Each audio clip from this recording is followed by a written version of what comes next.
জাত গেল বলে একই আজব কারখানা, ধর্ম বর্ণ ভুলে এক সুরে গাইছে হাজারো বাউল। এমনই দৃশ্যের দেখা মেলে লালন মেলায়। কুষ্টিয়ার কুমারখালী ছেউরিয়ার আখড়াবাড়ি পরিণত হয়েছে এক বিশাল মিলন মেলায়। বাউল সম্রাট ফকির লালন শাহের ১৩৫তম তিরোধান দিবস উপলক্ষে আয়োজিত ৩ দিনের লালন স্মরণোৎসব আজ শেষ হচ্ছে।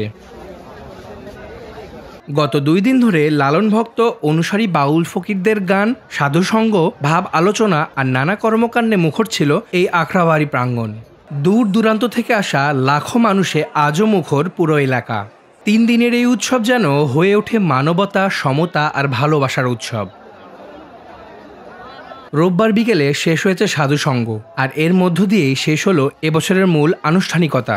লালন মতে দীক্ষিত ভক্তরা নিজেদের গুরুর কাছ থেকে শিষ্যত্ব গ্রহণ করেছেন, আর সেই আধ্যাত্মিক রীতিই চিহ্নিত করেছে লালনের তিরোধান দিবসের সমাপ্তি।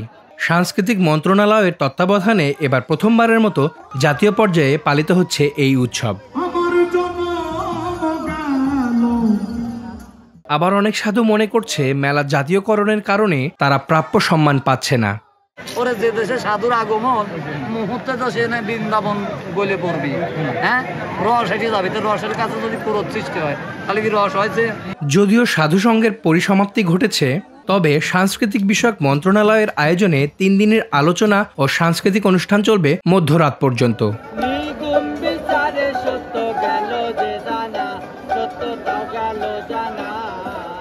আর স্মরণ উৎসবকে কেন্দ্র করে শুরু হওয়া গ্রামীণ মেলা জমজমাট থাকবে আরও বেশ কয়েকদিন।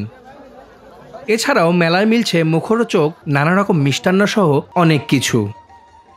আখড়াবাড়িতে সাদা পোশাকে বাউল, ফকির আর সাধুদের ভিড়।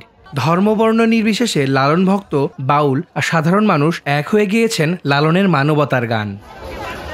আজ রাতেই শেষ হচ্ছে লালন স্মরণ উৎসব। লালনের দর্শন যেন আমাদের প্রতিদিনের জীবনে ছড়িয়ে পড়ে মানবতার সুরে। কাউসার আবেদিন সেতু, লালন শাহ মাজার, কুষ্টিয়া।